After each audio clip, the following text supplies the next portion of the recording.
வெளிப்படுத்தின விசேஷம் அதிகாரம் 11. பின்பு கைக்கோலுக்கு ஒப்பான ஒரு அளவுகோல் என்னிடத்தில் கொடுக்கப்பட்டது. அப்பொழுது தேவதூதன் நின்று என்னை நோக்கி, நீ எழுந்து தேவனுடைய ஆலயத்தையும் பலிபீடத்தையும் அதில் தொழுது கொள்கிறவர்களையும் அளந்து பார். ஆலயத்திற்கு புறம்பே இருக்கிற பிரகாரம் புறஜாதியருக்கு கொடுக்கப்பட்டபடியால் அதை அளவாமல் புறம்பாக்கி போடு. பரிசுத்த நகரத்தை அவர்கள் 42 மாதம் அளவும் மிதிப்பார்கள். என்னுடைய 2 சாட்சிகளும் 2 வஸ்திரம் உடுத்தி கொண்டிருக்கிறவர்களாய் 1260 நாளளவும் தீர்க்க தரிசனம் சொல்லும்படி அவர்களுக்கு அதிகாரம் கொடுப்பேன்.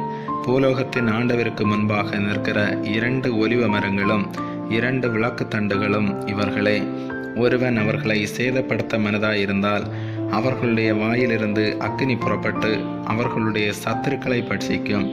அவர்களை சேதப்படுத்த மனதாயிருக்கிறவன் எவனோ